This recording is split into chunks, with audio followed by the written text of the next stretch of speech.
Chapter 1, The Archive. Dr. Margaret Fielding had developed a peculiar relationship with dust. In her 16 years as head archivist at the Eisenhower Presidential Library, she'd come to recognize its different textures and weights. The fine powder that settled on civil rights documentation felt different beneath her fingertips than the grittier accumulation on agricultural policy files. She could date certain boxes by the quality of their dust alone, could tell which had been requested recently and which had languished untouched since their original filing. This particular afternoon in late September, the archive's climate control hummed its familiar white noise as Margaret stood before a cart of materials bound for deep storage. The autumn light slanted through the high windows at precisely the angle she'd learned meant 4:30, though she hadn't checked her watch. Her colleagues had long since departed. Friday afternoons, they scattered early, eager for weekend plans that Margaret could never quite summon the enthusiasm to make. She preferred the archive this way. Empty. Hers. The box in her hands bore a designation she didn't immediately recognize, Psych Eval 53 Restricted.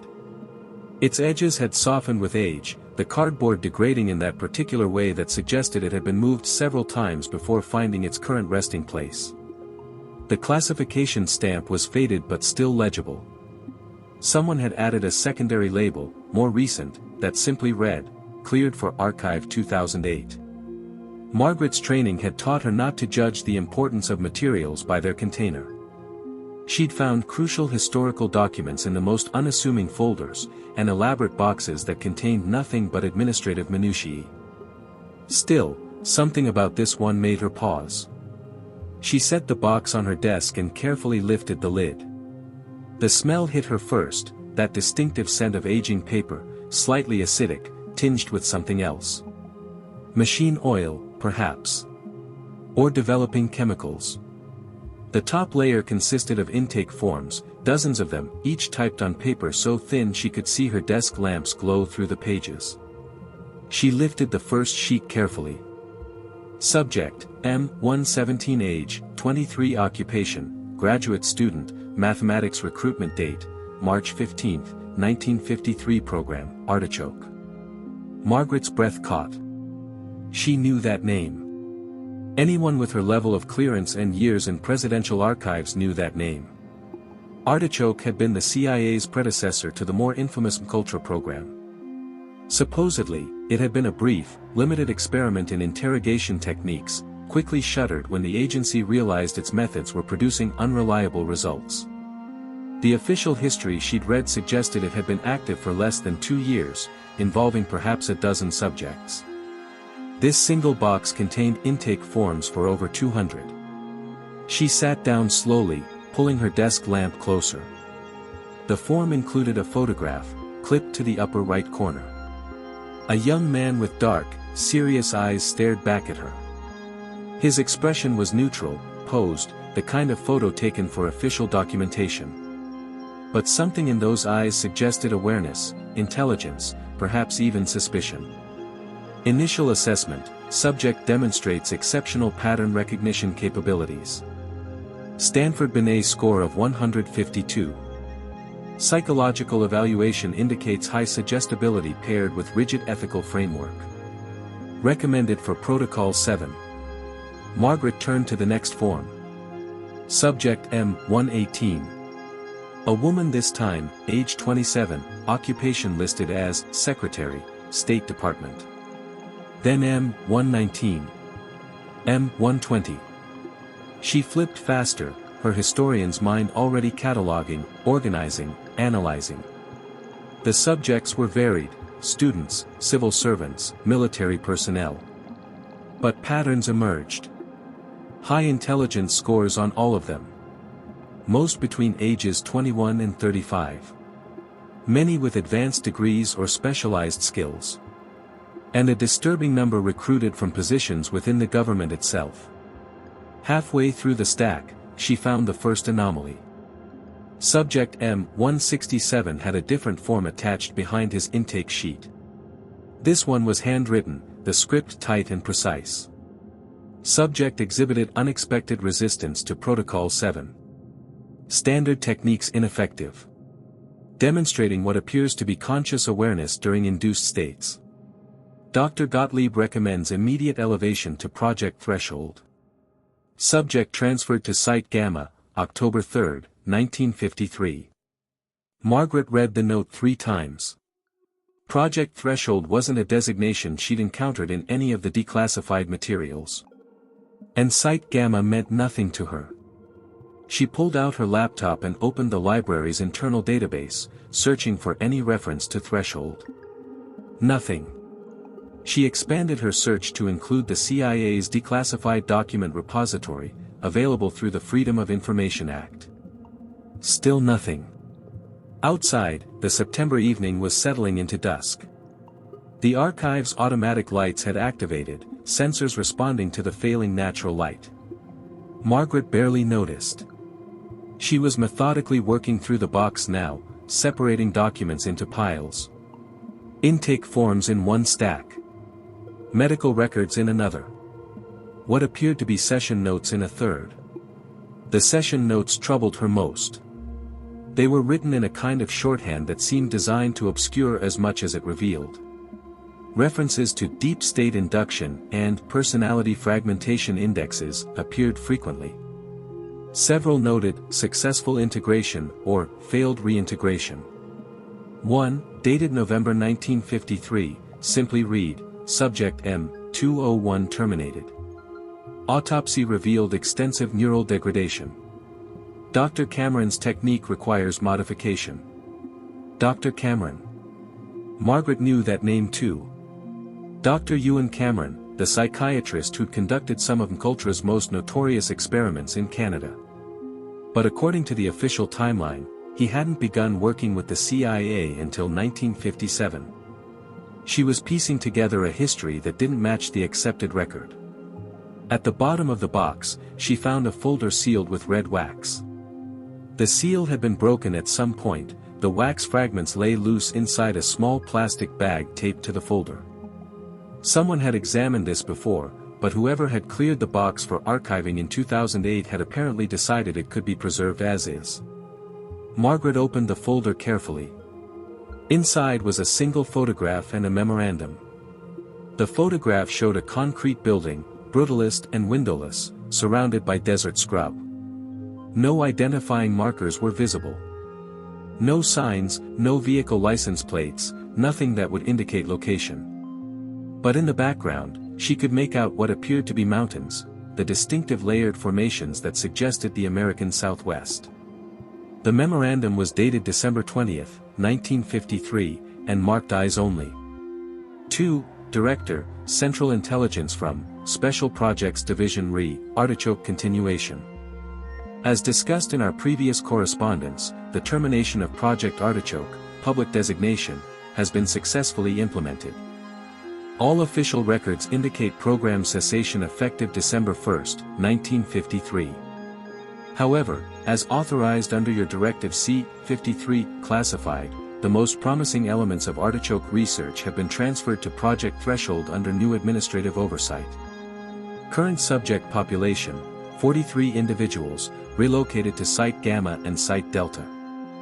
Progress reports will be submitted through established back-channel protocols.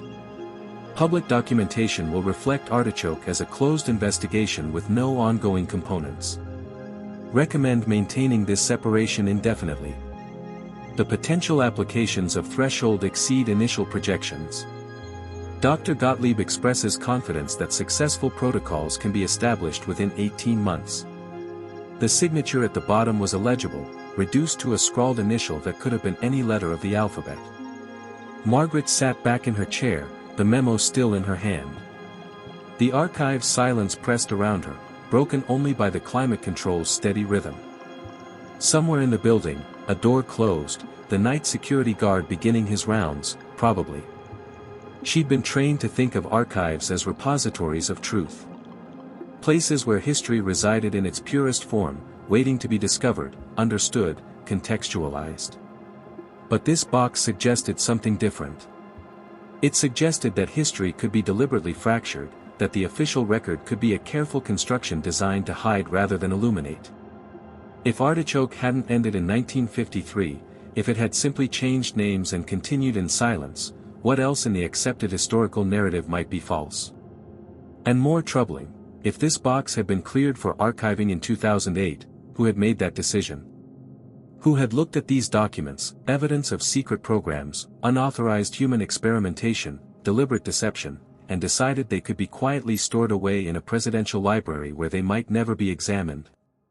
Margaret glanced at her watch. 7:15. The building would be locked now, only accessible with her security badge. She was alone with this discovery, alone with the weight of what it implied. She should report this. There were protocols for finding classified materials that shouldn't have been declassified, procedures for situations exactly like this. But something held her back. The intake forms were still spread across her desk. All those faces, those names reduced to subject numbers. M117 through M287. Real people who'd been recruited, used, and then erased from the official record. If she reported this, the box would disappear into some classified review process. It might be decades before anyone could examine it again, if ever. Margaret made a decision that would alter the trajectory of her carefully ordered life. She walked to the archive's copy room and began scanning documents. The machines fan whirred in the silence, its light bar sweeping back and forth, capturing images of a history that wasn't supposed to exist. Margaret worked methodically, her hands steady despite the tremor she felt in her chest. She scanned everything, the intake forms, the session notes, the medical records, the photograph of the desert facility, the memorandum that proved Artichoke had never really ended. When she finished, she created a new encrypted folder on her laptop, password protected with a combination she'd never used before. She saved the scans there, then copied them to 2 separate USB drives that she kept in her desk for backing up research materials. Only then did she carefully return the documents to their box, arranging them exactly as she'd found them. She placed the box on the cart designated for deep storage, ready to be moved on Monday to the climate-controlled vault where materials went to wait for researchers who might never come. But Margaret knew she would come. She was already planning how to research Site Gamma, how to track down any surviving participants in Project Threshold, how to follow the thread this box had revealed. It would have to be careful work, conducted alongside her regular duties, nothing that would raise questions about why the head archivist had suddenly developed an interest in CIA mind control programs.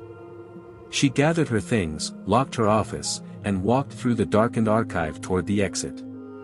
The security guard nodded to her as she signed out, Gerald, who'd worked nights here for almost as long as she'd been employed. He'd probably seen her work late hundreds of times. "Have a good weekend, Dr. Fielding," he said. "You too, Gerald." She stepped out into the cool September night, the USB drives heavy in her bag. Above her, the stars were just becoming visible, pinpricks of light against the deepening sky. Margaret stood for a moment, breathing the evening air, feeling the solid ground beneath her feet. Everything looked the same as it had this morning. The parking lot, the trees beginning to turn color, the highway visible in the distance. But something fundamental had shifted. She'd spent her career organizing other people's secrets, cataloging the traces they'd left behind. Now she held a secret of her own, one that suggested the past was not safely contained in archives and declassified files. The past, she was beginning to realize, might still be very much alive. And somewhere, perhaps, so were the people who'd been part of Project Threshold, the experiment that never ended, that simply evolved into something new, something that might still be operating beneath the surface of official history. Margaret unlocked her car and sat in the driver's seat without starting the engine. Her hands rested on the steering wheel as she made another decision, one that felt both terrifying and inevitable. She was going to find out what happened to them. To all those faces in the intake forms. To the 43 subjects transferred to Site Gamma and Site Delta. To the experiment that wasn't supposed to exist. She was going to find out where it went. And what it had become. Chapter 2, The First Thread. Margaret spent the weekend in her apartment, curtains drawn, laptop open, descending into a world she'd only previously encountered in footnotes and conspiracy theories. She started with the basics. Sidney Gottlieb, the chemist mentioned in the documents, was well documented in declassified materials. The CIA's chief poisoner, some called him the architect of culture. His work was a matter of public record now, dosing unwitting subjects with LSD, funding psychiatric experiments that destroyed minds in the name of Cold War necessity. But the official timeline showed him joining the CIA's Technical Services Division in 1951, working on various projects before MKUltra's formal inception in 1953. The documents from the archive suggested he'd been involved in human experimentation earlier than that, and that Artichoke had been more extensive than anyone had previously documented. She cross-referenced the names from the intake forms against public databases. M117, the mathematics graduate student, had been listed as David Brennan in the photograph's margin notes. She found him in university records, a promising doctoral candidate at Princeton who'd withdrawn from his program in April 1953, no reason given. No further trace of him after that date. M118, the State Department secretary, was harder to track. The notation gave only a first name, Charlotte. But Margaret found a Charlotte Voss listed in 1952 State Department employee directories, assigned to a section that handled Eastern European affairs. Her employment record ended abruptly in June 1953. No forwarding address. No death certificate that Margaret could locate. Just an erasure. She found similar patterns across the first dozen subjects she researched. Promising careers interrupted. People who disappeared from public record with no explanation. Some had families who'd filed missing person reports. She found references in old newspaper archives, tiny articles that never led anywhere. Local man missing since March, from a Cincinnati paper. Graduate student sought by family, from Boston. The families had been told nothing. The government had said nothing. These people had simply vanished into Artichoke, and then into whatever threshold had become. By Sunday evening, Margaret's dining table was covered with printouts, timelines, and notes written on legal pads. She'd barely eaten. Coffee cups formed a small forest around her workspace. Her phone rang at 7:30. Her sister, calling for their weekly check-in. "Maggie? You sound distracted." "Just working on a research project," Margaret said, trying to inject normalcy into her voice. "On a Sunday night? You need to get out more. Have you been to that book club I told you about?" "Not yet. Soon." The conversation lasted 10 minutes, her sister's updates about her children, complaints about her husband's new obsession with golf, gentle nagging about Margaret's solitary lifestyle. All of it felt distant, like listening to someone speak from the far end of a tunnel. When she hung up, Margaret stared at her phone for a long moment. Her sister had 3 children, a mortgage, a life filled with ordinary concerns and everyday frustrations. She existed in the documented world, the visible world, where history was settled and the government was a bureaucratic annoyance, not a shadowy threat. Margaret envied her that, suddenly.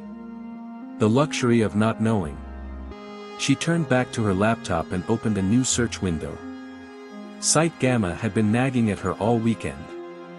The facility in the photograph, windowless and isolated in the desert. She tried every combination of search terms: CIA facilities, 1950s black sites, Nevada test ranges, Arizona installations. Nothing matched. But then she remembered something from the memorandum. It had mentioned Site Gamma and Site Delta, plural. 2 locations. That suggested a naming convention, possibly others in the series. She found a reference on a declassified CIA facility list to something called Site Alpha, a training location in Virginia used briefly in the early 1950s and then decommissioned.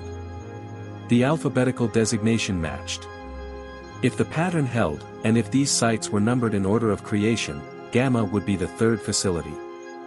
She needed to find where the CIA had been operating black sites in 1953, locations remote enough to conduct experiments without observation. The search led her to Freedom of Information Act requests filed by journalists and researchers over the years.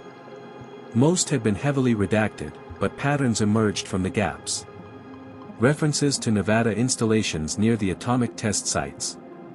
Mentions of psychological research facilities in budget documents with locations listed as classified. One document, a budget request from 1954, included a line item for site maintenance, desert locations, 3, requesting funding for climate control, water supply, and specialized medical equipment. 3 desert locations. The timing fit. Margaret sat back, rubbing her eyes. She was building a mosaic from fragments, assembling a picture of something that had been deliberately obscured.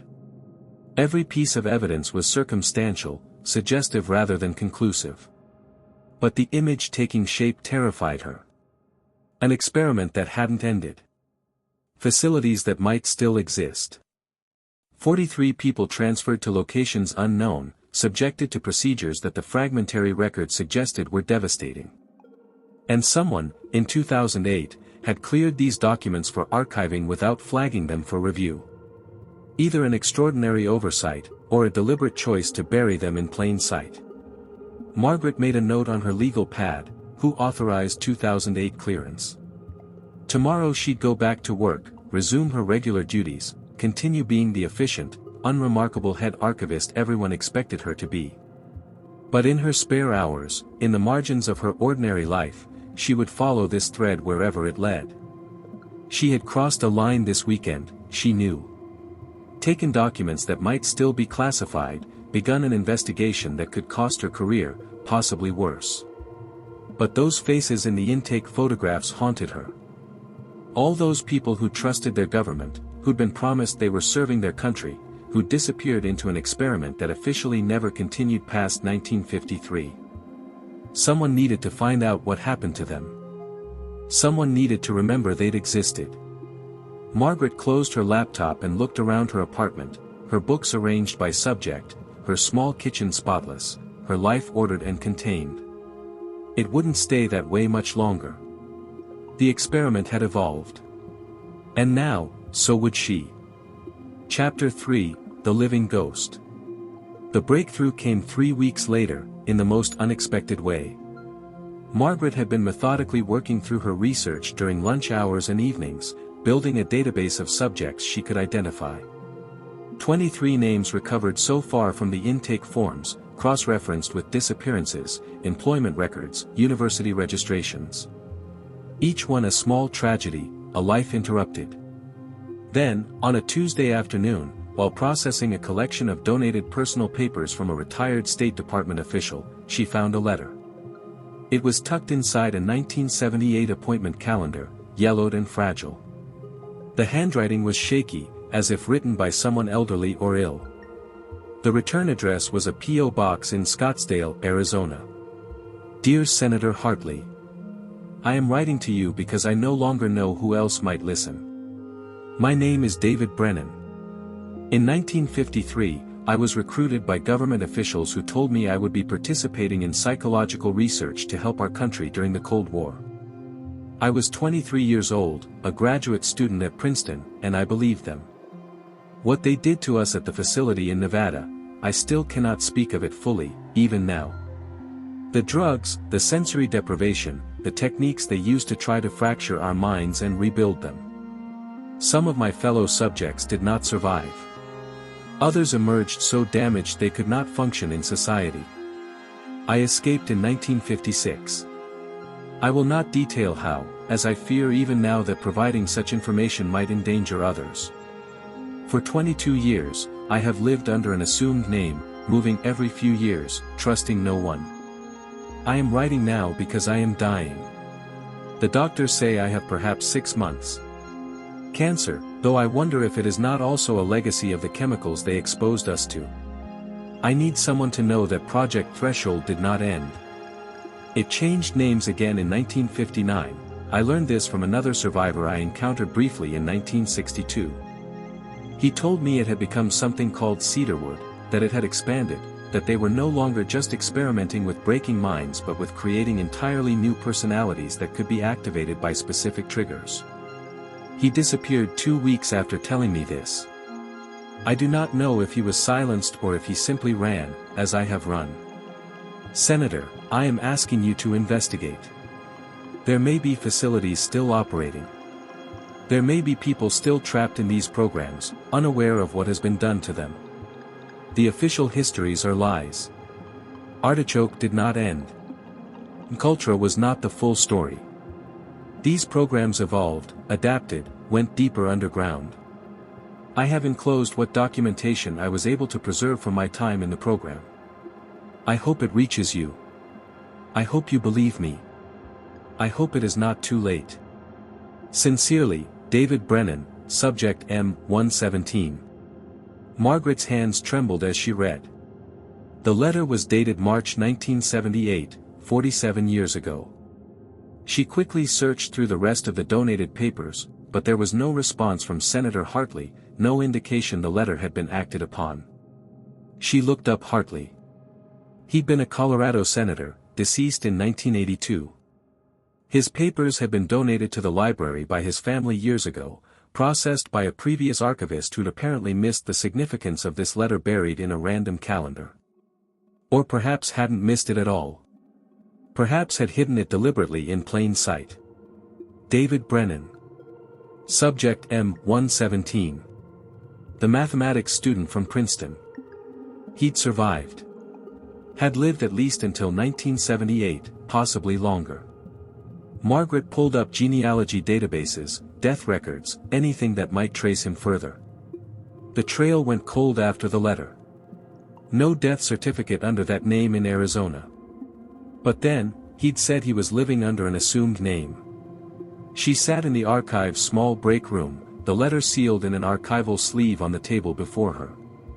Around her, the building hummed with its usual afternoon activity, researchers in the reading room, staff processing collections, the ordinary machinery of historical preservation. And here, in her hands, was proof that at least one person had survived threshold.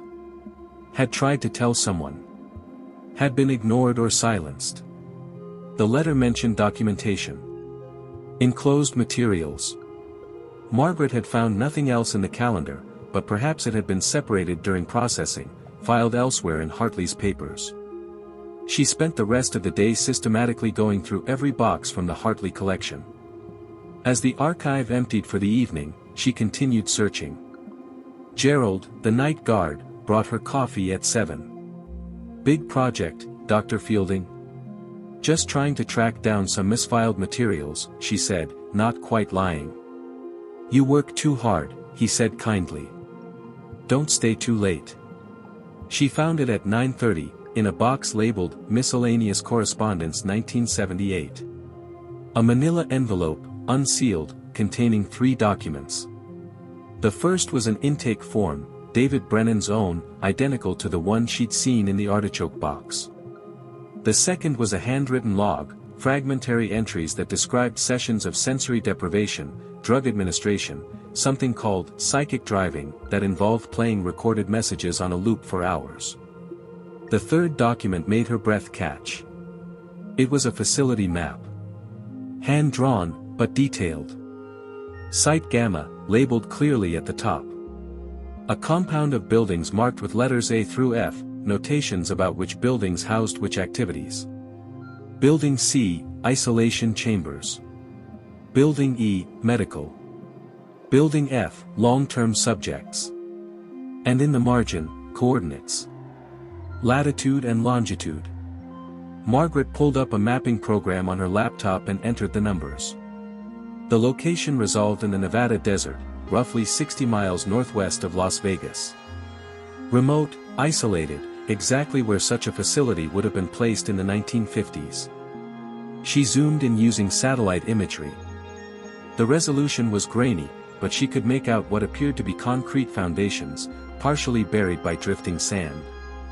Structures that had been there but were now abandoned, slowly being reclaimed by the desert. Or were they abandoned?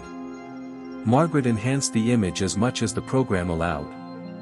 At the edge of the visible area, she thought she could see what looked like tire tracks, relatively recent, cutting through the scrub.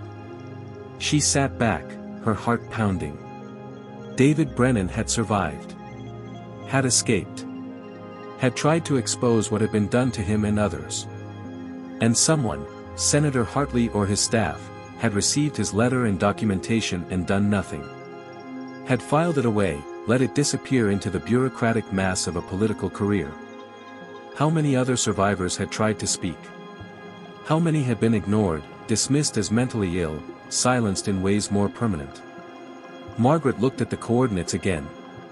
A 6-hour drive from where she sat. A location that might hold answers.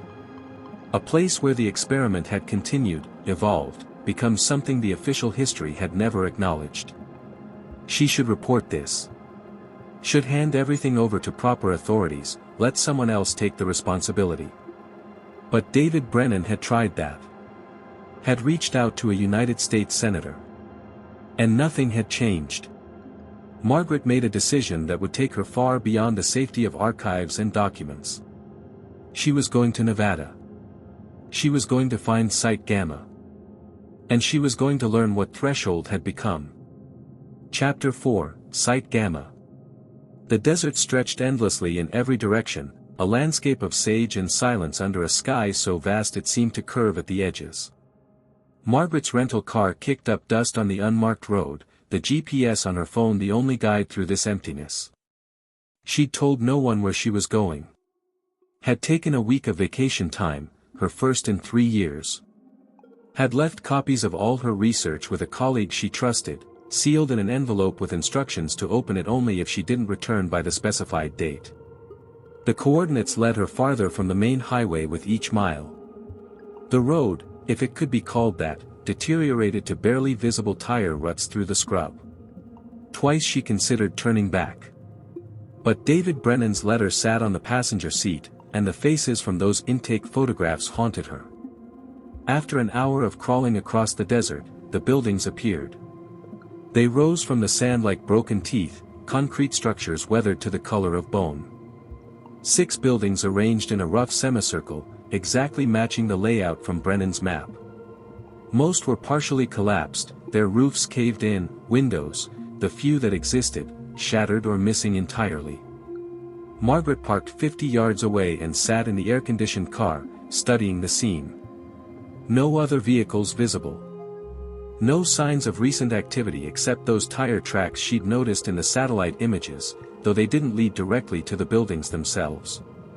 She'd brought a flashlight, bottles of water, a digital camera. Basic supplies for exploring an abandoned facility. What she hadn't brought was any real plan for what to do if she found something, or worse, if she found someone. The October sun blazed overhead as she stepped out of the car. The heat hit her like a physical force, dry and absolute. She could see why they'd chosen this location, nothing for miles in any direction, no towns, no roads, no witnesses. People could scream here and the sound would die in the vastness. Building A was closest. Its door hung askew on rusted hinges. Margaret pushed it open carefully, the metal screaming in protest. Inside, the air was cooler but stale, thick with dust and decay. Her flashlight beam cut through the dimness, revealing what had once been an administrative area. Desks remained bolted to the floor, their surfaces empty. Filing cabinets stood against one wall, all of them open, all of them empty. Someone had cleared this place out. Not recently, the dust suggested years, maybe decades, but thoroughly. Any documents, any evidence of what had happened here, had been removed. She moved methodically through the building, photographing everything. Empty rooms. Hallways that led nowhere. A break room with a sink still attached to the wall, its fixtures corroded to green. Everything stripped, sanitized, abandoned. Building B yielded similar results. Building C, isolation chambers, according to Brennan's map, made her skin crawl. The rooms were small, 8 feet by 8 feet, concrete on all sides. No windows. Heavy doors with observation slots. In one room, she found restraints still bolted to the floor, leather straps rotted but recognizable. In another, the walls bore scratches, deep gouges that could only have been made by human fingernails over countless hours. Margaret stood in that room, her flashlight illuminating the desperate marks, and felt tears burn her eyes. Someone had been locked in this box, deprived of light and sound, driven to claw at concrete until their fingers bled. For what? For science. For national security. For the hubris of men who believed they could disassemble human consciousness and rebuild it to their specifications. She forced herself to continue. Building D, Building E, Medical, where she found examination tables and the remains of equipment she couldn't identify. Glass fragments that might have been beakers or syringes. A cabinet marked pharmaceutical, empty except for dust. Building F, long-term subjects, was the largest structure, and the only one that appeared relatively intact. The door was newer than the others, installed sometime after the facility's supposed abandonment. It was locked, but the lock was old enough that Margaret's credit card, wedged and twisted, managed to trip it. The technique she'd learned from a mystery novel worked better than she'd expected. Inside, the building was different. The hallway had obviously been renovated, probably in the 1970s or 1980s. Fluorescent light fixtures hung dark from the ceiling. Linoleum flooring, cracked but present, covered the concrete. Doors lined both sides of the corridor, 12 in total. Margaret opened the first door and froze. The room beyond was a living space. Small but complete, a bed, a dresser, a chair, even a small bathroom visible through an interior door. But everything was bolted down, and there were no exterior windows. The light came from a fixture in the ceiling, protected by a metal cage. It was a cell designed to look like a bedroom. A cage disguised as normalcy. She moved from room to room. All identical. All empty now, but clearly used. Recent use, too. In the third room, she found a paperback novel on the floor, its publication date 1992. In the fifth, a calendar on the wall stopped at June 1998. Someone had been kept here. Multiple someones. Not in the 1950s, not during Threshold's early years, but decades later. Into the 1990s at minimum. The experiment hadn't just continued. It had been maintained, sustained, operated for at least 40 years beyond its official termination. Margaret's hands shook as she photographed each room. The evidence was overwhelming, undeniable. This wasn't a Cold War relic. This was an active program, or had been until relatively recently. At the end of the hallway, she found an office. Unlike the residential rooms, this one had clearly been ransacked. Filing cabinets overturned, desk drawers pulled out and emptied. But in the chaos, something had been missed. Behind a fallen cabinet, wedged against the wall, was a folder. Margaret pulled it free, her heart hammering. The folder was labeled simply, Cedarwood, Transfer Roster, 1997. Inside was a list of names. Not subject numbers this time, but actual names. 14 people, ages ranging from 28 to 63. And next to each name, a notation, transferred to Orchard Site, March 1997. Orchard Site. Another facility. Another evolution of the program. The last page in the folder was a memo, dated February 1997.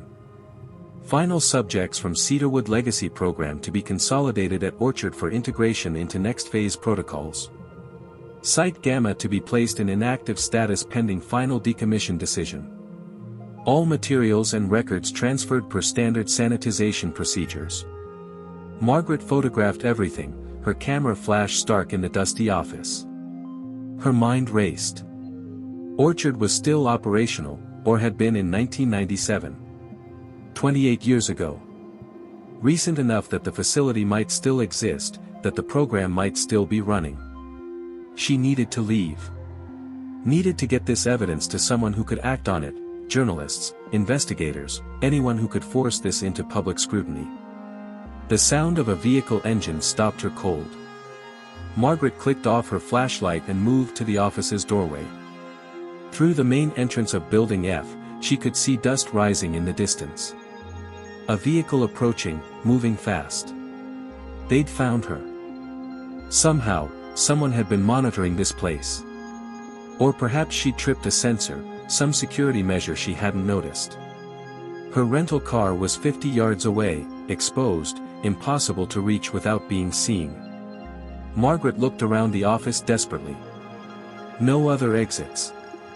She was trapped in a building with one way out, and someone was coming. She clutched the cedarwood folder to her chest and made the only choice available. She moved back into the hallway, into one of the residential rooms, and closed the door quietly. Through the small observation window, she watched the entrance. The vehicle stopped outside. Doors opened and closed. Footsteps on concrete, multiple people. "Check everything," a voice said. Male, authoritative. "We got a motion alert from Building F 20 minutes ago." Margaret's breath came shallow and fast. She looked around the small room, this cell disguised as living space. There was nowhere to hide. If they searched systematically, they would find her. The footsteps entered Building F, coming closer. She pressed herself against the wall beside the door, the folder still in her hands. Evidence of crimes that had continued for decades. Proof that people had been held here, experimented on, transferred to yet another facility when this one became inconvenient. The footsteps stopped outside her door. The handle turned. Chapter 5, The Archive Remembers. The door swung open and Margaret held her breath, pressed against the wall. A flashlight beam swept across the room, pausing on the bed, the dresser, the empty corners. "Clear," the voice said, and the door closed again. Margaret stood frozen, not daring to believe it. The footsteps moved to the next room, then the next, working methodically down the hallway. They were checking each space but not thoroughly, assuming the motion sensor had been triggered by an animal or a malfunction. She waited in the darkness, counting seconds, then minutes. Eventually the voices faded. The vehicle engine started, grew distant, disappeared into the desert silence. She waited another 20 minutes before moving, her legs cramping, her heart still racing. When she finally emerged, the sun had shifted lower in the sky, casting long shadows across the compound. Her rental car sat untouched, covered in dust that made it look like it had been there for years rather than hours.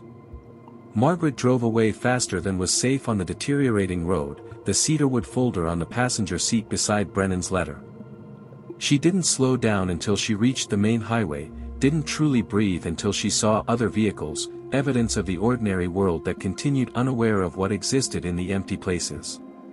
6 months later, Margaret sat in a coffee shop in Washington, D.C., across from a journalist named Sarah Chin.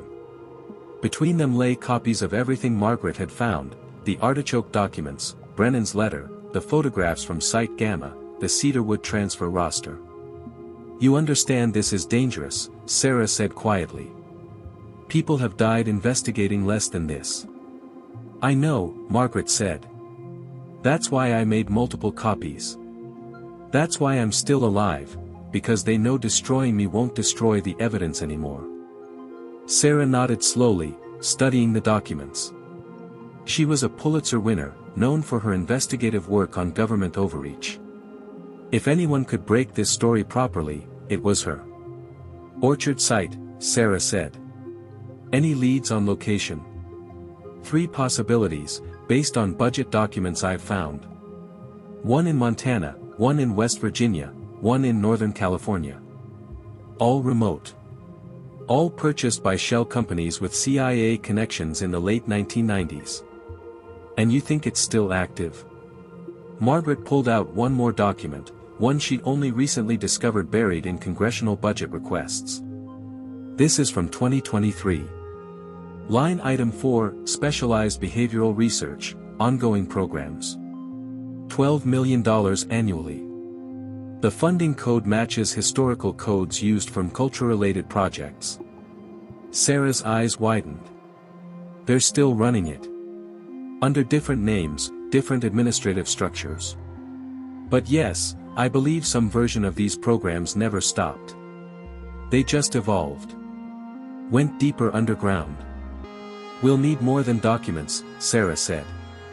We need testimony. Survivors. I found 2, Margaret said quietly. Both elderly, both terrified. One agreed to speak anonymously. The other. She paused. The other was David Brennan's daughter. He died in 1979, 6 months after writing that letter to Senator Hartley. But before he died, he told her everything. She's willing to go on record. Sarah gathered the documents carefully, her expression grave. This is going to take time. Months of verification, legal review. And even then, there's no guarantee anyone will care. The government will deny it. People have become numb to revelations about surveillance and abuse. I know, Margaret said. But someone has to remember. Someone has to say their names, acknowledge what was done to them. She thought of all those intake photographs, all those faces reduced to subject numbers. M117 through M287, and who knew how many more in the decades since. People who'd been promised they were serving their country, who'd had their minds shattered in the name of national security, who'd died or disappeared or lived with trauma that could never be fully healed. David Brennan tried to tell someone, Margaret continued. And he was ignored. I won't let that happen again. The story broke 4 months later, a detailed investigation published across multiple platforms simultaneously, Insurance Against Suppression. It contained everything Margaret had found, corroborated by additional research Sarah's team had conducted. The government response was predictable. Denials. Claims that the documents were out of context, that the programs had ended decades ago, that any lingering facilities were simply unused infrastructure from a different era. But this time, people were listening. Brennan's daughter gave interviews, her father's letter published in full.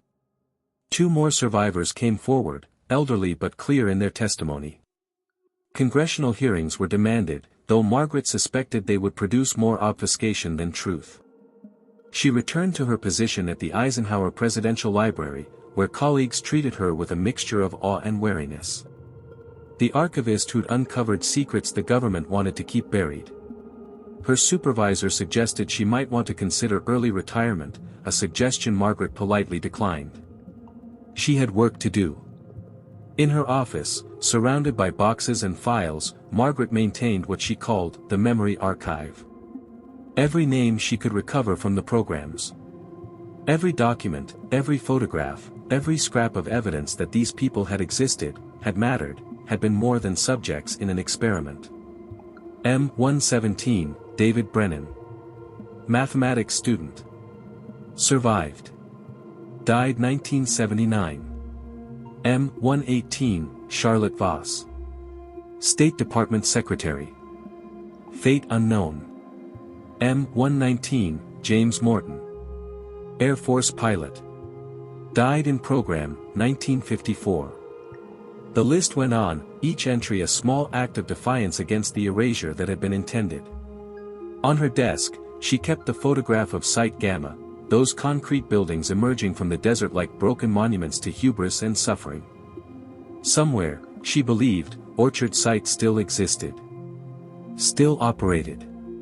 The experiment continuing its evolution, adapting to new technologies, new theories, new opportunities to fragment and rebuild human consciousness.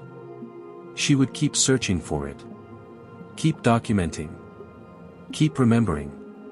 Because that was what archives were truly for, not just to preserve the history people wanted to record, but to recover the history people wanted to forget. The experiment didn't end. It evolved. And now, finally, someone was watching. Someone was remembering. Margaret turned back to her computer, pulled up the next set of documents to analyze. Outside her window, the Kansas afternoon was ordinary and peaceful. But she knew better now. She knew what existed in the empty places, in the gaps of the official record, in the silence where secrets were kept. And she would make sure that silence was broken, one name at a time, one document at a time, one truth at a time. The archive remembered. And it would not let them forget.